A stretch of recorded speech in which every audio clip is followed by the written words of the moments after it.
I told you this is an awesome game with clumsy controls and is therefore a huge disappointment, you could probably deduce that it's also a Kinect game. It's no secret that the device has delivered far fewer good games than its hype seemed to promise, and the latest software casualty of this hardware letdown is Wreckateer. Yep, an awesome game with clumsy controls.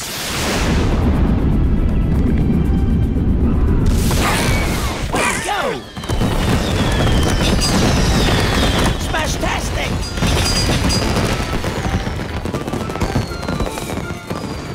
Just released to the Xbox Live Arcade, Wreckateer is basically Kinect's answer to the Wii's Boom Blocks, and more appropriately, to Angry Birds. It is a puzzle game with a strong emphasis on physics. You know, a way for all the math and science nerds to satisfy their repressed inner urges for vandalism without risking detention. Or worse, a parental ban of the Science Channel. So you play as a Wreckateer in training. A few veteran vandals take you under their wing as they indoctrinate you with their penchant for destruction and their tragically hateful values. Evidently, goblin-human relations have a long way to go.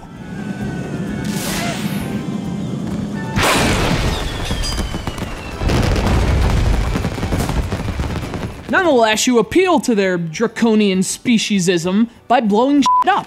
The Wreckateer's job is to launch these cannonball things into castles, doing as much damage as possible, and ideally bringing the whole thing to the ground. The more damage you cause, the more points you earn, the shinier your medal. So again, if you've played Boom Blocks, or especially Angry Birds, you're going to be instantly familiar with Wreckateer. The premises are pretty much the same, but the difference is in how they control. Boom Blocks use the Wii Remote with incredible effectiveness. Angry Birds has the near-perfect precision of a touchscreen. Wreckateer turns you into an Angry Bird, flapping your arms like you're headed to Jamaica for the winter, but didn't get much sleep and are quickly dropping altitude.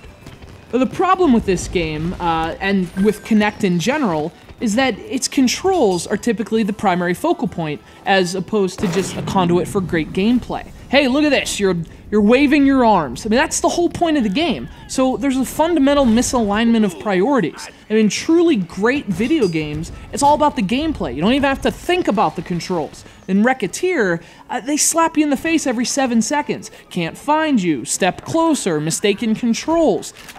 These controls are no conduit, they're just an obstacle.